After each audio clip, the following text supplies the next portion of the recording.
Léonie se retourne dans son lit pour la 10e fois. Impossible de dormir. Par la fenêtre, la pleine lune est si brillante qu'on dirait qu'elle a oublié d'éteindre la lumière du ciel. Ça ne sert à rien, soupire-t-elle en s'asseyant. Je ne vais jamais m'endormir avec toute cette lumière. Elle va à la fenêtre pour fermer les rideaux quand elle s'arrête net. Une musique s'élève du jardin. Une mélodie de violon, douce et joyeuse, comme si quelqu'un faisait la fête dehors. Mais qui joue du violon dans le jardin en pleine nuit, se demande-t-elle. Elle colle son nez à la vitre et ce qu'elle voit lui fait ouvrir grand les yeux. Les tournesols se balancent de gauche à droite. Les carottes sortent de terre en faisant des sauts. Les tomates rebondissent joyeusement. Et les haricots font des vagues comme des serpents verts. Je rêve, murmure Léonie en se frottant les yeux. Mais non. Le jardin danse vraiment. Les plantes virevoltent au rythme de la musique invisible. Des fleurs qu'elle n'a jamais vues s'ouvrent, brillantes comme des petites lunes. Elles éclairent tout de leur lumière douce et bleue. C'est la danse de la pleine lune, dit soudain une voix derrière elle. Léonie sursaute. C'est Mamie, en robe de chambre rose, qui sourit avec un air mystérieux. Mamie! Tu as vu? Le jardin danse. Bien sûr que je vois, mon cœur. Quand j'étais petite comme toi, ta arrière-grand-mère m'a montré ce secret. Elle-même l'avait appris de sa grand-mère.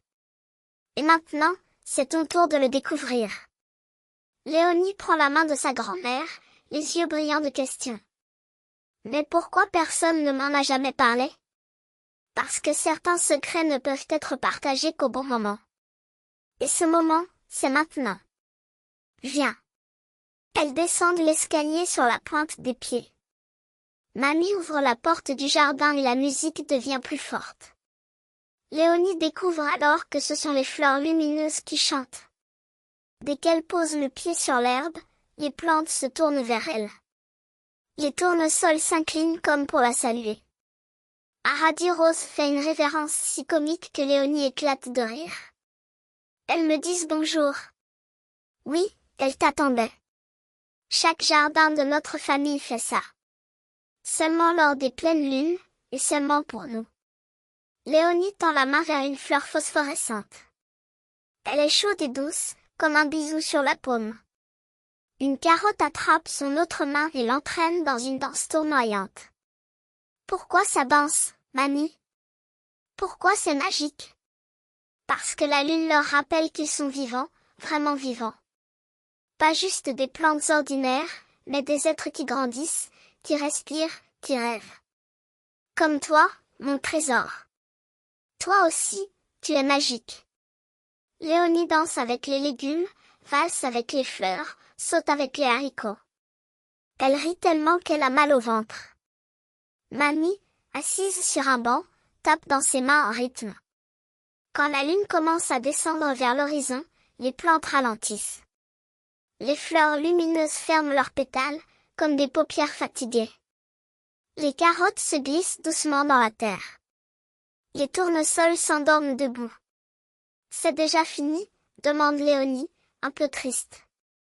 Jusqu'à la prochaine pleine lune, répond Mamie en la prenant dans ses bras. Mais maintenant, tu connais le secret. Et quand tu seras grande, tu le partageras avec tes enfants. C'est comme ça que la magie continue, de cœur en cœur. Dans son lit, enfin fatiguée, Léonie ferme les yeux. Elle entend encore la musique dans sa tête. Elle sent encore la chaleur des fleurs magiques dans ses mains. Demain, quand elle regardera le jardin, tout aura l'air normal. Mais elle saura. Elle saura que sous la terre, dans les tiges, dans chaque feuille, dort une magie qui attend la prochaine pleine lune pour danser à nouveau.